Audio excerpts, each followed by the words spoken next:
Good afternoon and welcome to this event. I'm Jonathan Dimbleby and I'm here to discuss a book which is called Hitler's American Gamble, Pearl Harbor and the German March to Global War. And it's written by two academics, Professor of History of International Relations at Cambridge, Brendan Sims, and Charlie Laderman, who is at King's College London as lecturer in international history, but actually is joining us from Stanford and may, we hope not, but may have to depart early because his wife is very soon going to have a baby. But Charlie, it's very good that you could make it.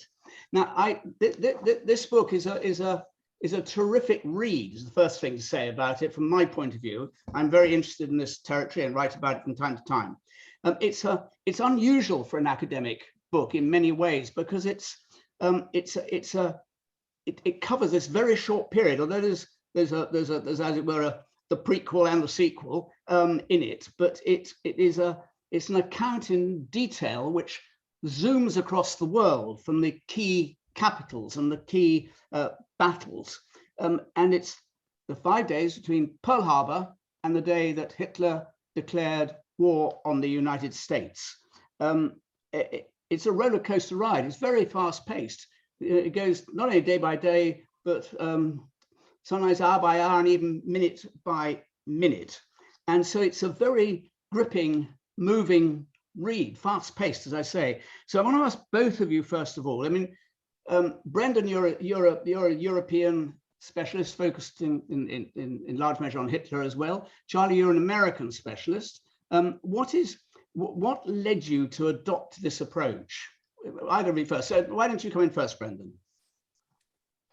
Well, we thought that there's a tension between contingency and determinacy in the sense that the many factors are sort of stacking up as we head into December 1941, which I'm sure we'll discuss in a minute. So deep structural pressures pushing towards war. But at the same time, there are many things that are unresolved. And there's a huge uncertainty after the 7th of December, which really endures until Hitler declares war on the 11th of December. And it was trying to get back into the mindset and the atmosphere of the time.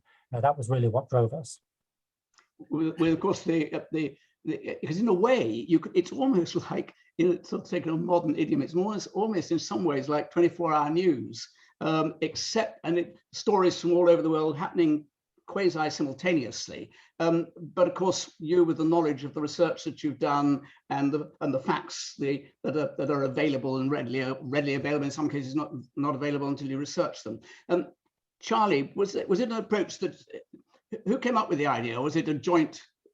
Well, Brendan and I actually used to teach a course together at Cambridge, and we were talking after class one day. It was around the Second World War, and we were saying, well, what must it have been like to be sitting in the White House in the minutes and hours after the Japanese attack on Pearl Harbor, when you've had the United States having committed more and more resources to the fight against Hitler, but in a sort of a state of undeclared war, providing Lend-Lease supplies, and Roosevelt sort of balancing that. But at the same time, you now have a war with Japan, which puts Roosevelt in this very, very difficult position.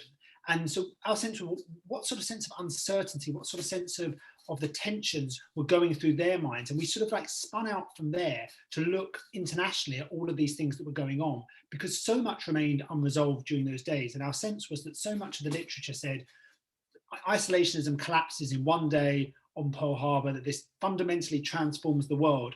And our sense was that so much was still up in the air. And actually, across this period, from the 5th, but particularly from the 7th of December, until the 12th of December, probably more happens during those days to change the world than any other similar point in the 20th century. So our sense was, well, how do we tell the story of that, but also really on the sense of, well, what was going to be the fundamental change, and ultimately that was going to come from Hitler's decision in Berlin. That's a big claim that it was the most important day, week in the history of the world, at least in the 20th century. But anyway, we may come back to that. I've got one more question about process. Here you are, one of you in America, or maybe at King's by the time, the other in Cambridge. it does weave together very well as you take the strands and themes through. But it is, as I say, it's paragraph by paragraph. How did you actually write it? I mean, here are you, two independent minds. How did they get inside each other's head and put it on paper in a readable way? Well, Charlie and I have written a book before on Donald Trump, believe it or not. So we had the experience of doing that. Of course, we had very different expertise. Charlie is an expert more on the Anglo-American side, on Churchill and Roosevelt. I've written extensively on Hitler, and I knew a fair bit about some of the other actors. So what we really did was we created a kind of an overall outline, which we then filled in. What I think many people feel, and I hope you do too, when you read the book, you can't really tell what's been written by me and what's been written by Charlie. No, you absolutely can't. I mean, that's one of its distinguishing features. That's why you must have been sending, I mean, the line must have been very hot with things being sent backwards and forwards with odd changes here and there and so on. And so can we weave this character? I'm just interested in the process. Now let's come to the substance. If I can get, what I'd like to do is to go, and I should say just in passing to those of you who are watching, listening, is that there will be an opportunity for questions after we've talked about for about 35, 40 minutes. And so just feed your questions in the conventional way. And I think it's up there on your screens as to how to do it. But let's come to the main protagonists. We're talking really here about Japan, Germany, USA, Britain, the Soviet Union. Let's take those, the big five, if you like. Japan, Charlie, might as well start with there because that was the dramatic day that Pearl Harbor happened. What was in the objectives, the dilemmas, the fears that were driving Japan? Who kicks off on that, Charlie? I'm happy to kick off on that. Was that the Japanese position throughout this year is so paradoxical. They talk tough while having all this inner trepidation about what might happen. There's a sense that throughout this year, they would like to avoid war, but at the same time, their whole process and their whole manner of engaging in diplomacy drives them closer to it. And what's fascinating throughout for us was just how much they could not really know what sort of support they were going to get from Germany.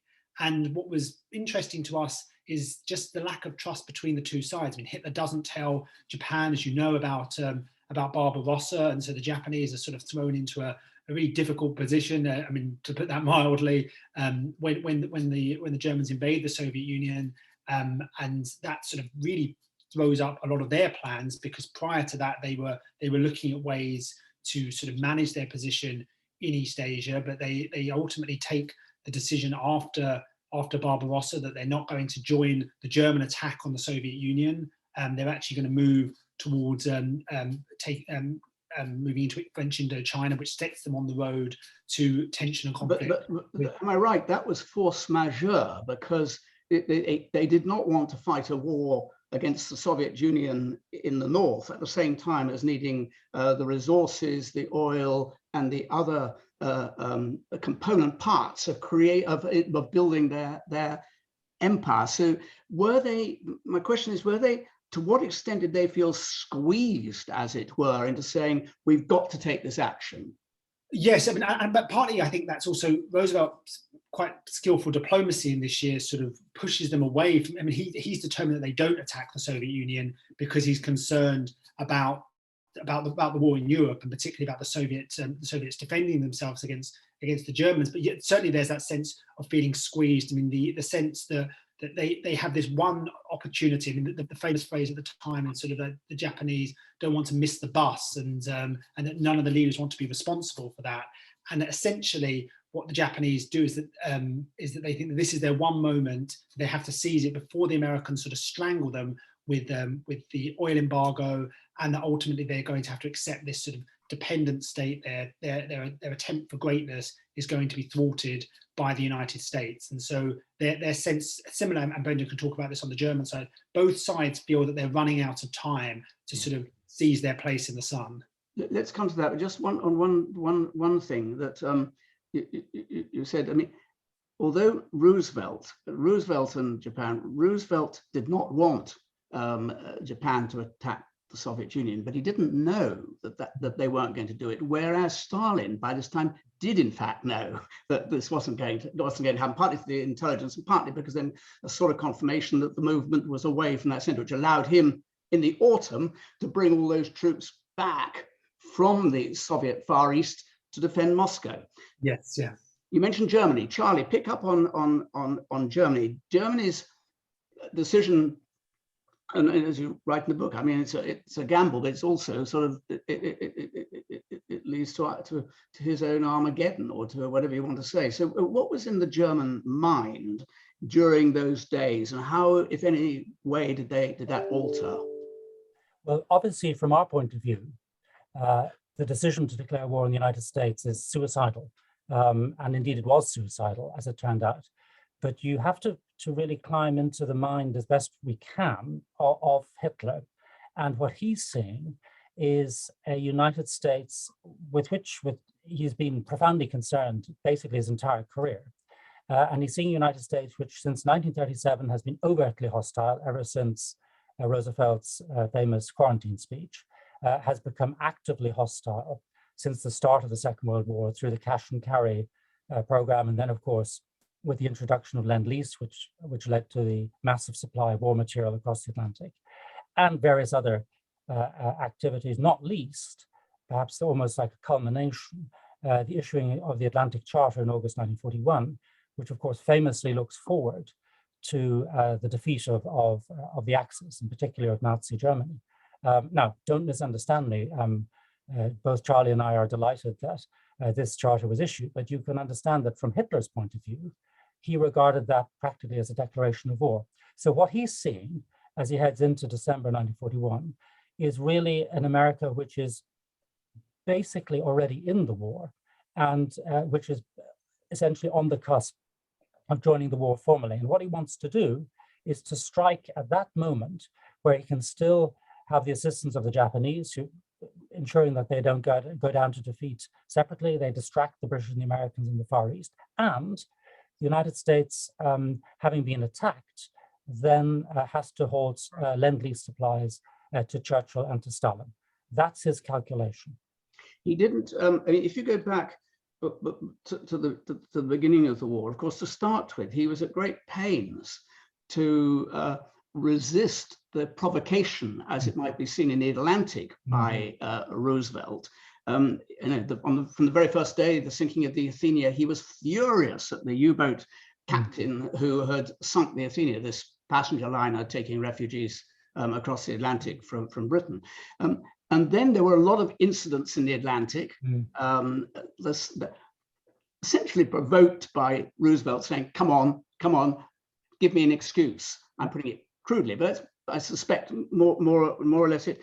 Did he not imagine, or did he not, when he was thinking about the decision, did he not say to himself, I might be assaulted by the overwhelming might of the most powerful military industrial power in the world? Did it cross his mind? Well, that's exactly what he expected. But of course, from his point of view, that power was coming down the road anyway.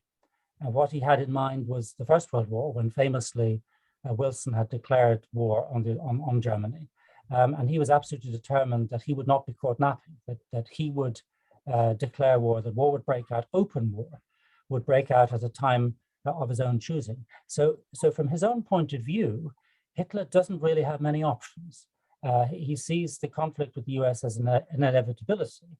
And what he needs to do is to make sure that it breaks out at the time when he can inflict the maximum pain. And he has a narrow window to essentially grab as much land and resources in Russia as possible, and then stick it out in what he called a blockade, a blockade defensible area. And that, of course, sorry, go on. Well, just on the conflict in the Atlantic, you're quite right. There have been many incidents, the USS Greer, the USS Reuben James, the Carney, and so on.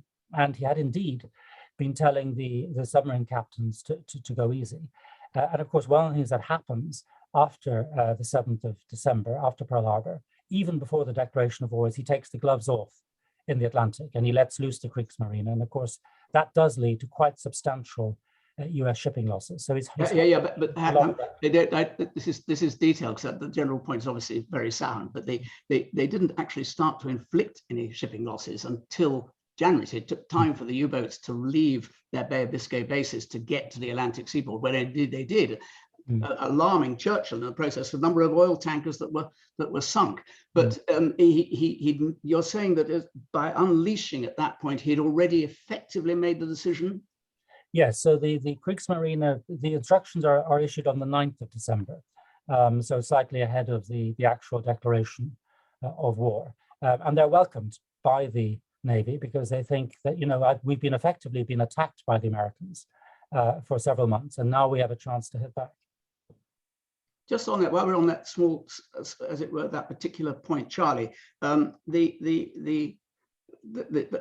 the Anglo-American relationship on this, at the point at which we've certainly gone forward to 1942, but it's quite interesting, was Churchill's alarm at what was happening, and the fact that the U-boat commanders were absolutely wondered the whole of the eastern seaboard lit up for them. I think one of the U-boat captains described it, that there they are, lit up, silhouetted against the landscape on a plate for us, or what's that effect.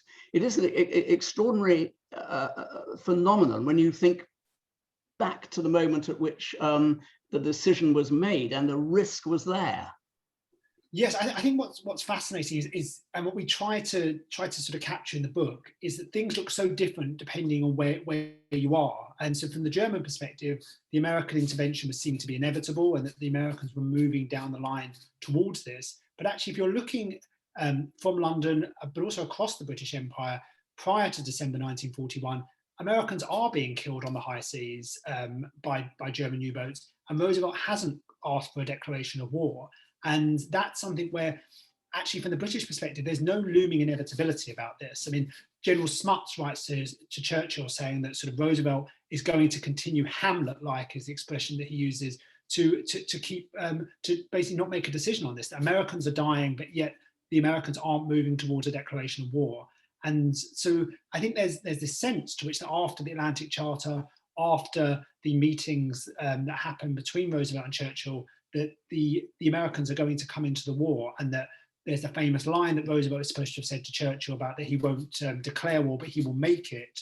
But actually, from the British perspective, that's not what they're not confident about this, and most people on the British side are still terrified. And Churchill says himself that there's this wave of depression going through cabinet, that the Americans are going to stay out.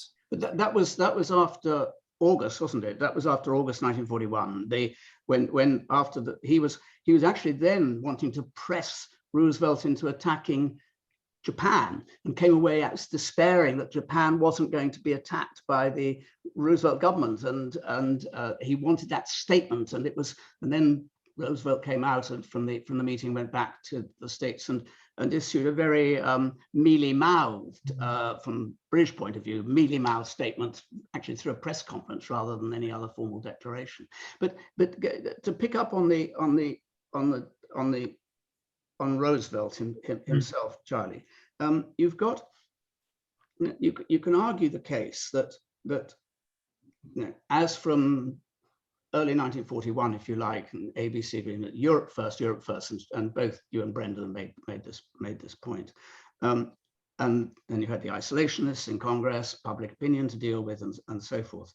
But he always moved, didn't he, in a cunning, crab-like way to get where he wanted. You don't argue, I think, correct me, you don't argue in reality that his single priority was to get Nazi Germany. It was. Oh, sorry. Roosevelt argued it wasn't his priority to get Nazi Germany. No. Roosevelt's focus, and it's certainly from the beginning of 1941, as you say, he's committed to Nazi Germany's defeat. But I think he remains quite flexible throughout that year as to how that will be brought about, so that providing the British and the Soviets with Lend-Lease aid, seems like a strategy, and it's something which the American strategic planners are looking to as well, that for the moment, actually, the United States is better to supply Britain and the Soviet Union to stay out of a formal declaration of war. And so there's this flexibility that Roosevelt has. And I think that there's still this debate over what would Roosevelt have done if Pearl Harbor hadn't happened. And ultimately, would the United States have continued in this state of undeclared war? And I think there is still great uncertainty about what the United States would have done if events hadn't transpired the way that they did. That's a fascinating what if. You could argue that so determined was he, had so up and so early on the arsenal of democracy and so on, that one way or another he would have forced the issue with Germany. That his concern that the Soviet Union should remain strong vis-a-vis Germany would have continued the supplies at an accelerating rate and so on. Anyway, I suppose that's speculation, but do you have sympathy with that speculation? I think one of the things that's fascinating about this period, and I think by looking at things in such a sort of a micro time period and this minute by minute, hour by hour, the thing that fascinated us most was the importance of Lend-Lease to all sides within this, and the suppliers, the defense aid suppliers, and how critical that was to Hitler's decision, but also what happens with the suspension of Lend-Lease on the night of December the 7th, which I think hasn't really been brought out to the extent that we tried to do in the book in previous literature on this, just the impact of that suspension of Lend-Lease. And as you say, the timing is so critical within all of this. And by that embargo on Lend-Lease, the terror that this inspired in Britain and in the Soviet Union, the impact not just of materiel, but all the sort of chemicals and metals and all of the things that are required to build the munitions as well, the impact that has over those 5 days, and if it had extended for longer than that, weeks or months, what impact that may have had on the British and the Soviet war effort. Let's pick that up. Brendan, you point out, or between you point out, but in your part of the book, as it were, that famous reflection of Churchill's when he heard about Pearl Harbor, he slept the sleep of the saved, wasn't really the case. He was urgently on his way to the United States. But if you take it's fascinating in part of the book, the issue over Lend-Lease, the Army and Navy suspending Lend-Lease very quickly after Pearl Harbor, reassurances to Britain coming from Hopkins and others, and it did just come out. But you get if you read it as it were a conventional history and the length that you were giving, it would only get a tiny bit of space because it was actually restored very rapidly in the context of the whole Lend-Lease thing. But Brendan, describe what you believe to be the depth of Churchill's concern. Well, we know he didn't, as he subsequently claimed in his famous memoirs, sleep the sleep of the saved, because he by accounts of contemporaries, he looked absolutely awful for the following days. He was a man. Yeah, can I just say for this, you've got some wonderfully good in the book vignettes of this kind about all of the characters, and some of them we don't even know about, sort of British ambassadors we haven't even, except unless you're a specialist in Japan relations, didn't even know that Pearl Harbor had happened until after the events. Anyway. Yeah, so he is determined immediately after Pearl Harbor to get over to the US because he's clearly worried that Roosevelt will not be able to maintain supplies. And of course, Roosevelt is not particularly keen to see him because having a British Prime Minister showing up immediately would give entirely the wrong message, because Roosevelt is himself under massive pressure from US isolationists who are saying, it's your fault that we have fought war with Japan. You haven't prepared for it. We've been surprised. Don't you now dare drag us into a war with Germany as well? And so the counterfactual you have to ask yourself is, yes, it's true that because of the way things turned out, the suspension of Lend-Lease was a blip. But of course, Churchill didn't know that. If Hitler hadn't declared war on the US on the 11th of December, then it would have been almost impossible, if you bear in mind everything that happened in terms of the Japanese advance, the sinking of the Prince of Wales and Repulse, then of course the fall of Hong Kong, then the fall of Singapore, fall of the Philippines. It would have been very, very difficult for Roosevelt to have maintained those supplies to Britain and the Soviet Union while he was not at war with Germany. Can I just pick that up, Brendan? Because as Charlie was saying before, Britain's dependence on the United States was overwhelming. Oil, raw materials for industry, wood, food of certain kinds, etc. We know without that, Britain would not have been able to survive. So therefore, it was of critical importance. But can you not? I mean, there was, as soon as the Soviet Union was in the war after the beginning of Barbarossa, there had all the time been tension, in any case, between the provision of Lend-Lease to Britain on the one hand, and a lot of the American forces saying, no, we want it for our Atlantic front, leave aside the Pacific front. And after the invasion of the Soviet Union, Churchill's main worry, having paid lip service to me that Britain would indeed, as Britain did, support with aid to, didn't come in for quite a long time, but into the Soviet Union, he was more concerned that too much of the aid would go to, you refer to it in the book, to the hungry guest at the table, namely Stalin, because he wanted it for Britain in the Middle East and Far East and so on. So all I wonder is whether it's a very dramatic presentation, and I think you talked, Charlie, about nearly sort of the potential catastrophe, or sort of it. I just wonder whether when you look at it in the round, you somewhat exaggerate the scale of the threat, even as that perceived by London. But it wasn't just perceived, sorry, just very quickly, it wasn't just perceived by London, it was also perceived by Moscow. So Maxim Litvinov, who was arriving as the new ambassador, the very first thing he asks after Pearl Harbor is, will we still get Lend-Lease? And Red Army troops on the front line are being given propaganda leaflets which have stock answers to the question, now that the Americans are at war with Japan, will we be continuing to receive weapons from them? So it is very much in their mind, and you have to remember that although these supplies are relatively small by the standards of what the Soviets are producing, they are qualitatively pretty important. Yeah, but they had, I mean, there'd only been what, 7 shipments by the end of 1941. But I take that point, obviously. But the going back, Charlie, to what we were talking about a bit earlier, what about the thought that Roosevelt, because he regarded, and the key characters around him regarded Europe as the principal war front, and did not change their mind about that after Pearl Harbor.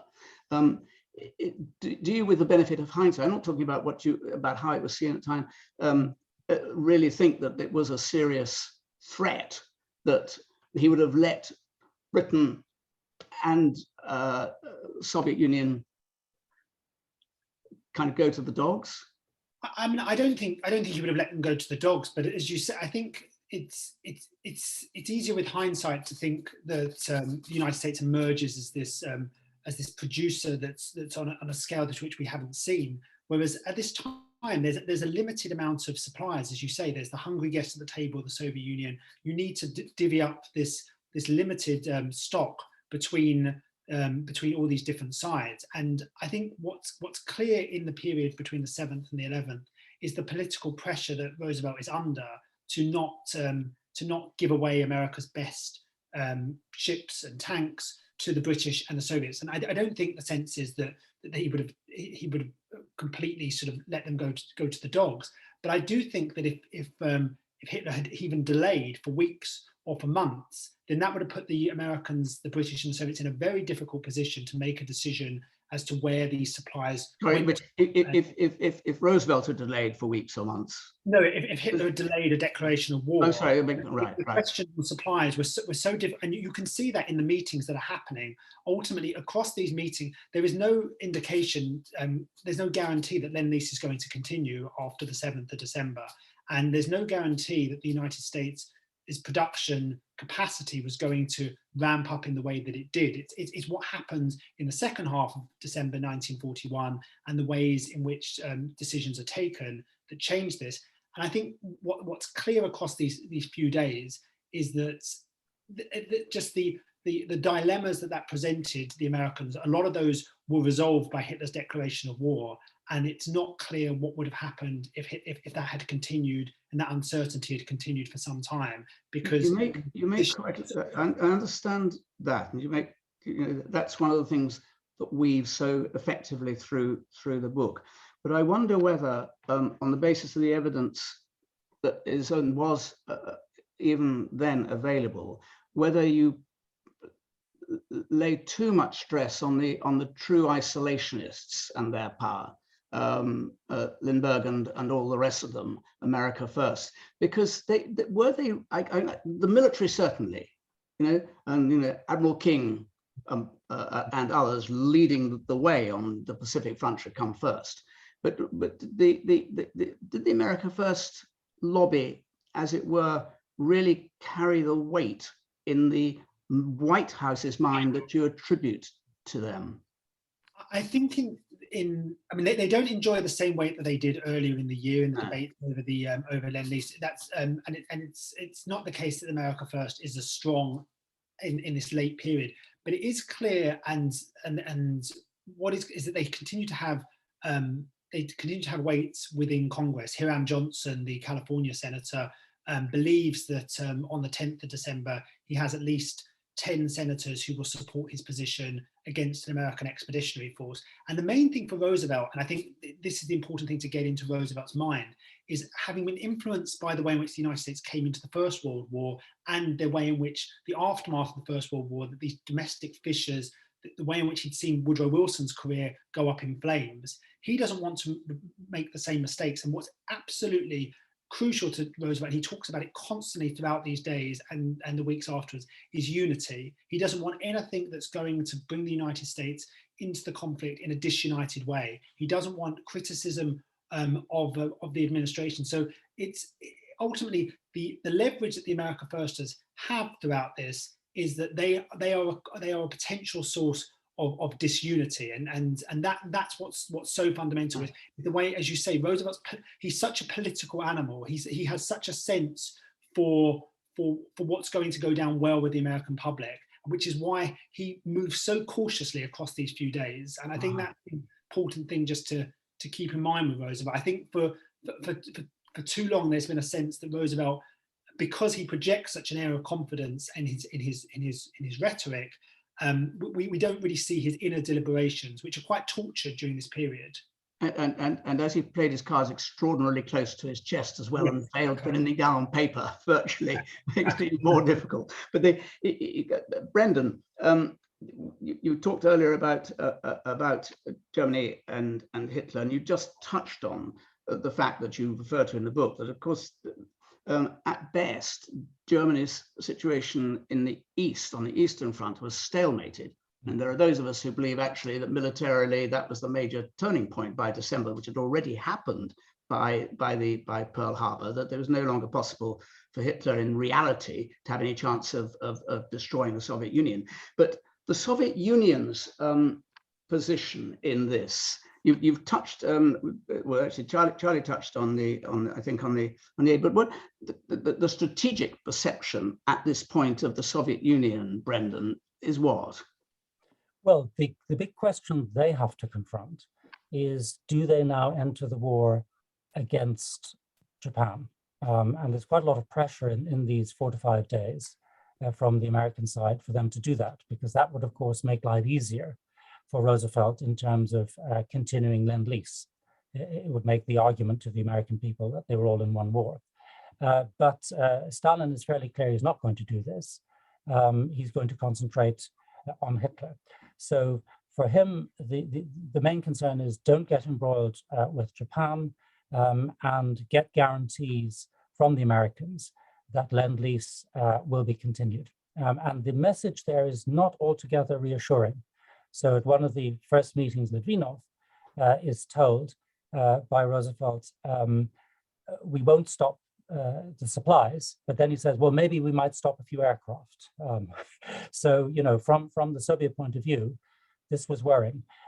On the German perspective on the Eastern Front, I think it's really important to realize that while we quite rightly give huge importance to the Eastern Front in retrospect, because we know that's where a lot of the human damage was done to the German Wehrmacht, actually from Hitler's point of view, he's looking at a sort of across the spectrum confrontation. So he's looking at the clash of industries. And from that point of view, he's actually more worried about the British Empire and of course the United States. And the crisis that we have on the Eastern Front in December 1941 is not actually one that he's really conscious of to the extent that we are retrospectively until the middle of the month. He doesn't, he sees there's a problem, you're stuck, but his expectation is you'll simply go to ground and resume offensive operations in the spring. And so the extent of the disaster, which as you know well, of course, from your own book, Jonathan, the extent of the disaster that is unfolding on the Eastern Front, in which the generals who are there on the ground are talking about, he isn't really taking that on board. He's much more focused on what's happening in the United States. In the relations between the Soviet Union and the United States at this point, you talk about the anxiety about Lend-Lease actually ratcheting up because very, very little had come, as we said earlier.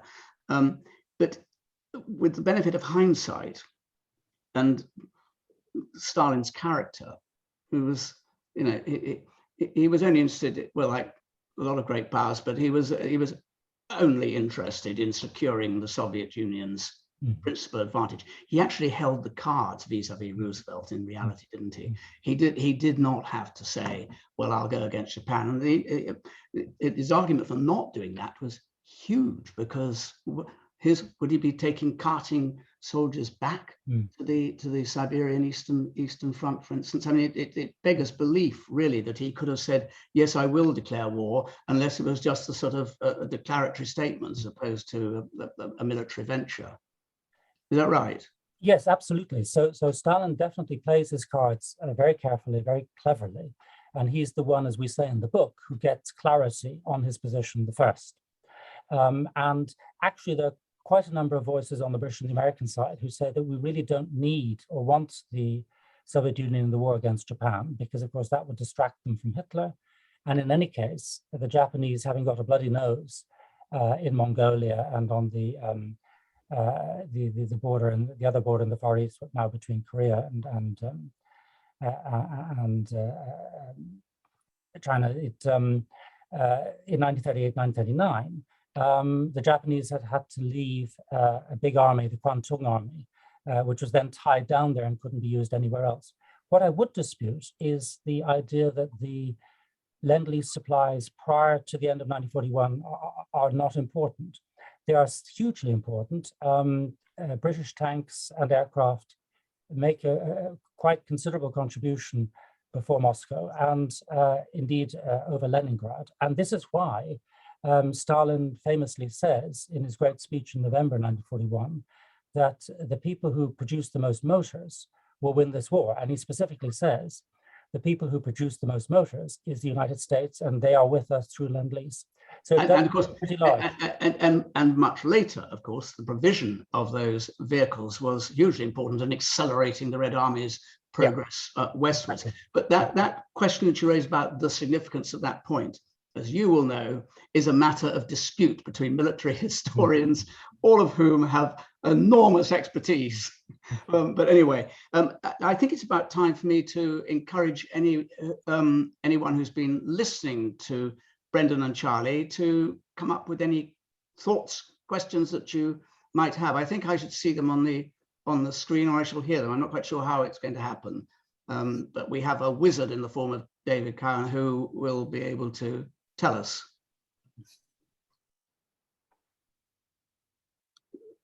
I can't. Oh, I've got one coming up here. Sorry, I can just see it coming up. I've got to be jolly good and be much better than I really am and come up with the question.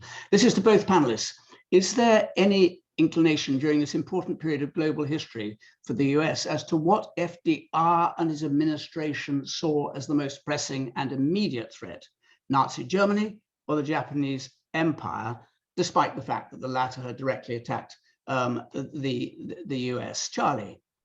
Yes, very much so. Thank you for the question. Roosevelt very much sees Germany as the principal threat and continues to see Germany as the principal threat during the period. He has no intention of going to war with Japan alone.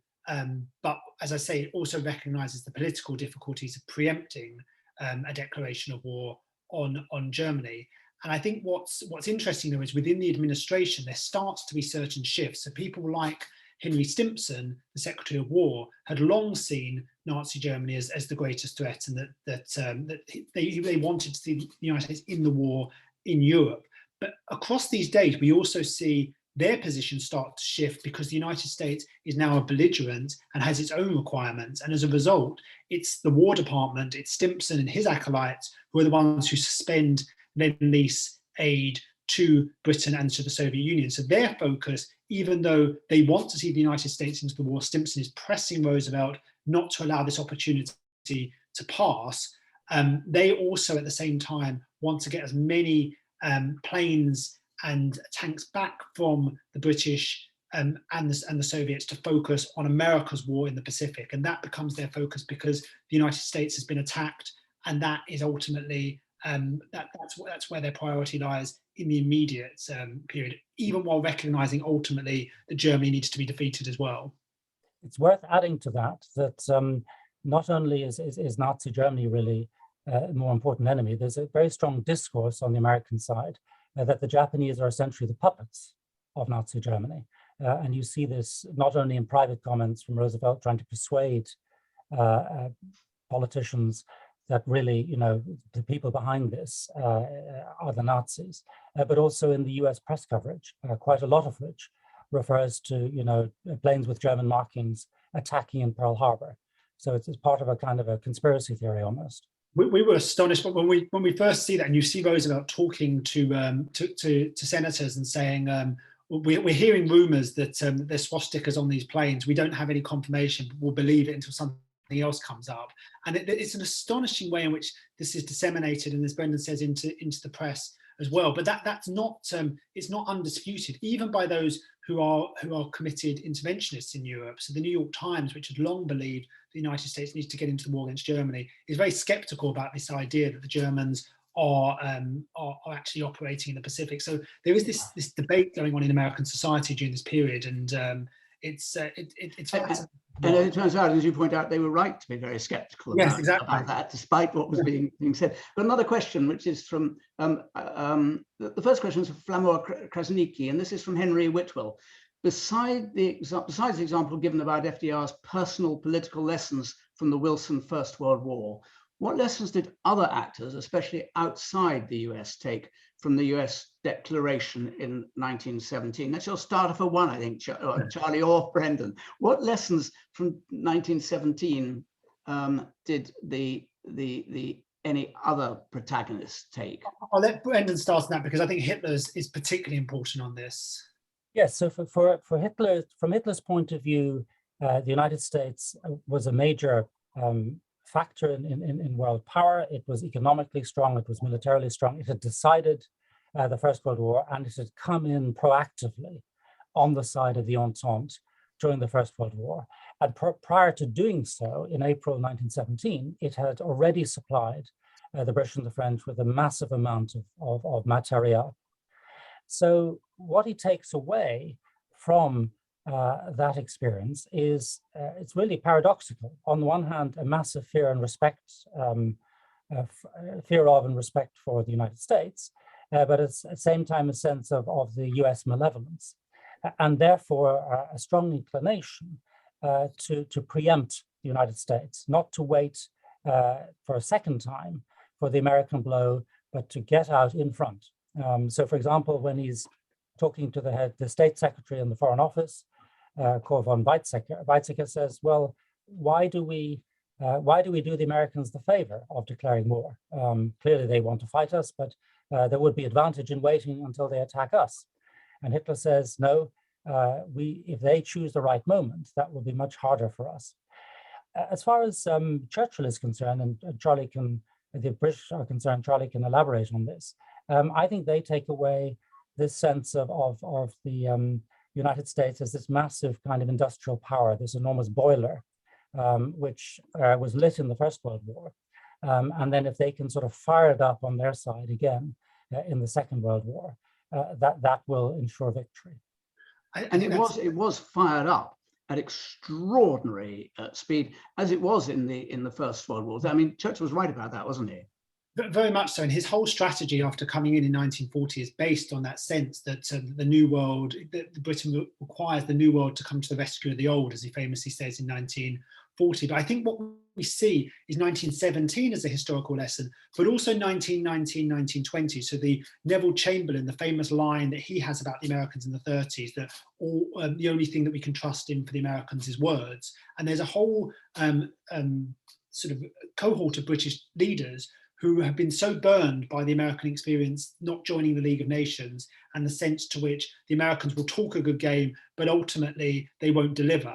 And what we see is Churchill sort of balances these sides, and Churchill's famous quote that you can rely on the United States to do the right thing when it's exhausted all alternatives. So Churchill sort of like goes between these two perspectives. He hopes and trusts that ultimately the United States will come in, but he's also influenced by this historical experience where he knows that ultimately American politics is a sort of a dicey game for Britain to play.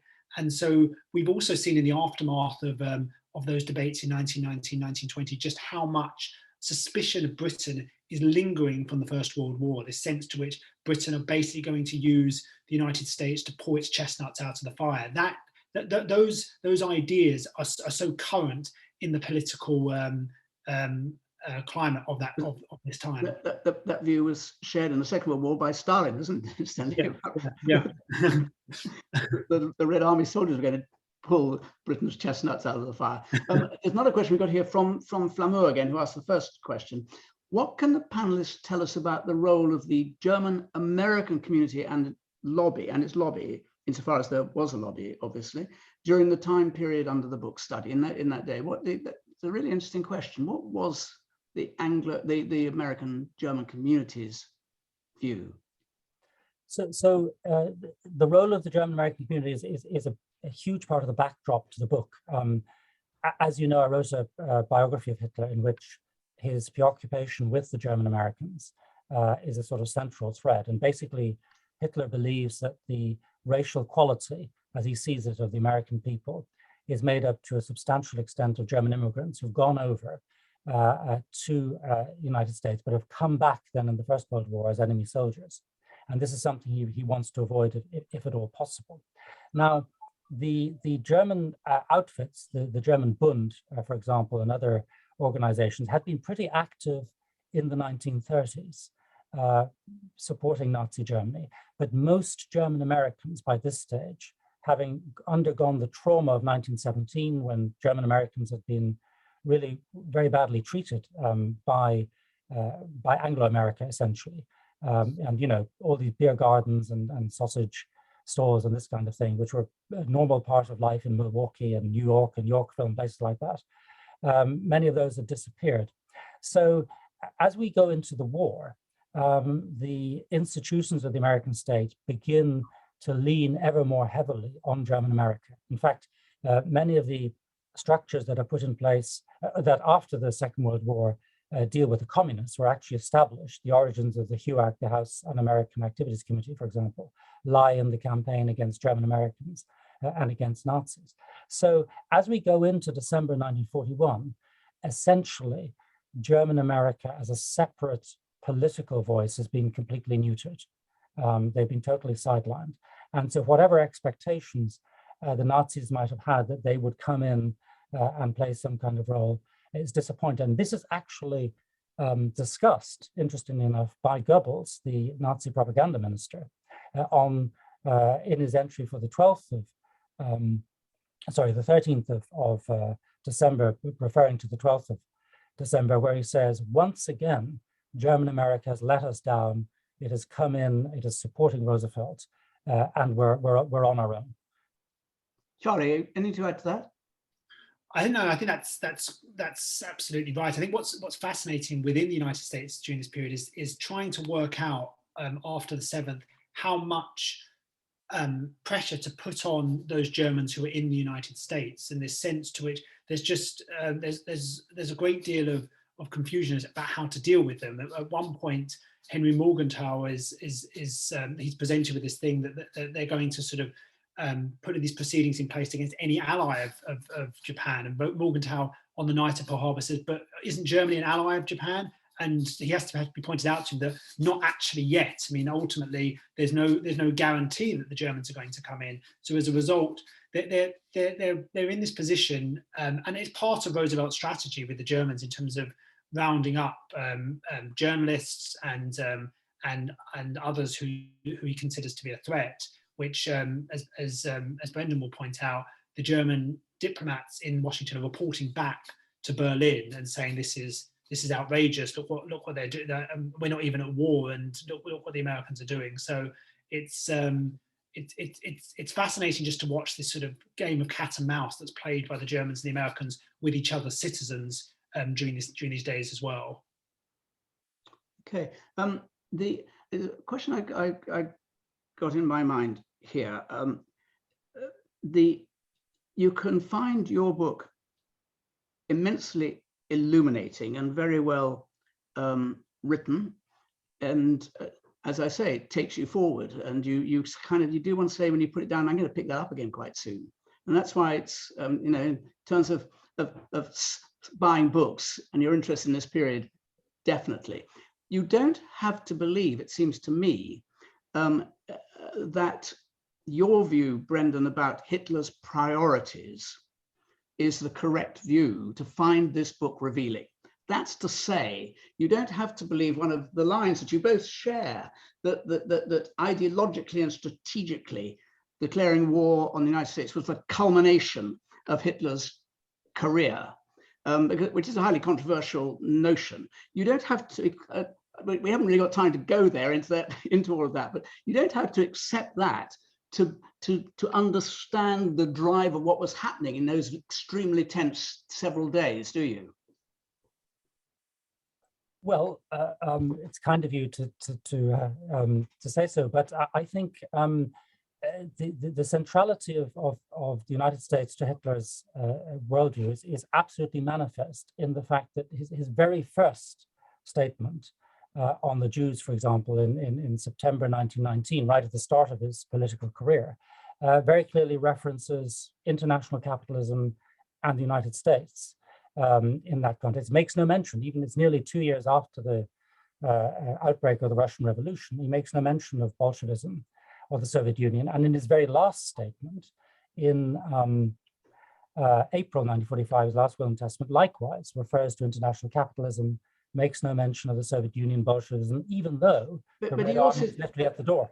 We could get into this. I don't think we've really got time to, but we could also, I could counter assert everything that I do is directed against Russia. The Bolshevization of Germany, not the plutocratic capitalistic control of Germany, means the complete annihilation of Western Christian culture. And that combined with Lebensraum and his constant assertion that the enemy was Judeo-Bolshevism, at least calls in, and was the principal enemy, at least calls into question your assumption that it was all about getting the United States in the end, which is not to say that once he had dealt with the Soviet Union, one way or another, he would have to deal with the United States, which he clearly did believe. But the quest for Lebensraum was driven not by hostility against Russia or Bolshevism per se, but very clearly, both in the second book in Mein Kampf, but then also particularly in the thinking and the discussions in advance of Barbarossa. The purpose of the invasion is to capture living space, which will give the German Reich the sufficient defense in depth, the sufficient resources to develop and to survive against Anglo-America. And the reason why you do that in Russia is and not have, for example, colonial territories overseas, is because if you have them overseas, you'll have the same experience as you had in the First World War. You'll be cut off by the Royal Navy. So it's nothing, in that sense, it's nothing personal.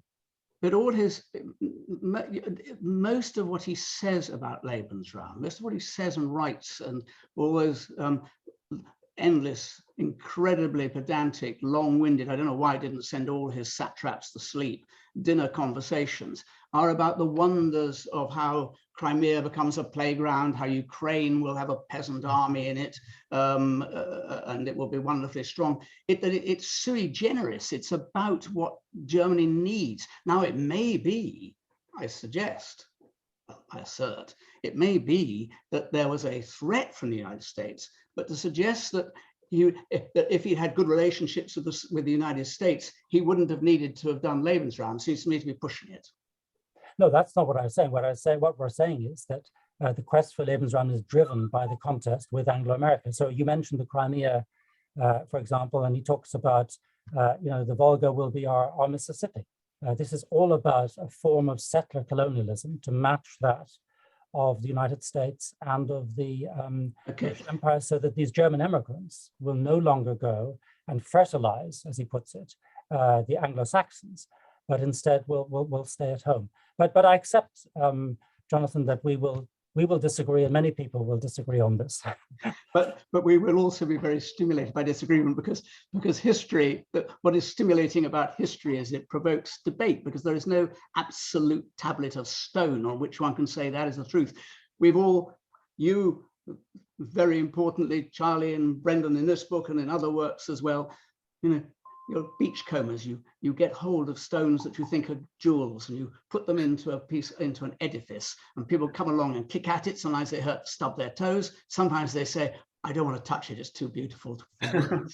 Somewhere between the two. Anyway, to you both, I've enjoyed talking to you. And I've got a question here, which I think I can just squeeze in. It's just come in. This is from Charlotte Humer. I was going to wrap up, but we're not wrapping up. Charlotte's going to wrap up for us. It seems that Britain had a long experience of grand strategic thought and action in the world prior to World War II, whereas the United States was new to the grand strategy game. How did these different experiences shape their approaches to the war? And you've only got, I'm afraid, a minute apiece for that. It's a great question, Charlotte. I mean, and it is something where the British, they very much trade on this idea that they have this experience, they know the world, and they need to teach the Americans how to do this. And you're seeing the way in which the British are trying to shape the American strategic culture during this period, but also that there has to be a recognition of the limits. And I think too much, is written back into sort of this special relationship. And the fact is, Britain and the United States do have an extremely close wartime relationship, but there's constant recognition on the British side of just how tempestuous American politics are. And what I think is fascinating is that if there's not this strategic culture, there's certainly a sense throughout that the United States will act unilaterally, and the British have to recognise that. And I think one of the things that was most striking to us across this period was just in the immediate aftermath, where the British diplomats are trying to pass Roosevelt's speech on Pearl Harbor, where they're like, he's made no mention of us. Like, he's made no mention of the fact that we're in this war as well. And that is revealing of Roosevelt's sort of political nous, that he knows what will go down well with the American public. So Charlie, I need to leap to Brendan for another question, actually. Brendan, you're not going to have a chance to answer that one, but I think Charlie's done it very well for you. This question comes from Peter Taylor. After declaring war on the US, did Hitler have any idea of what the next step in the new conflict could realistically be? Was it intended to be a new phony war? Well, we know exactly what his plan was, which is that he didn't really have a plan. As he famously says to the Japanese ambassador Oshima in January 1942, he discusses a few moves, and then he says, how we defeat the United States, I can't tell you, which I think is very revealing. And that's wonderfully succinctly put. Charlie, Brendan, everyone who's been watching, I hope you've enjoyed listening to their views about this book. And all I'd say is a salesman par excellence. Whatever you think about Brendan's view about Hitler, read this one. Bye. Thank you very much. Bye.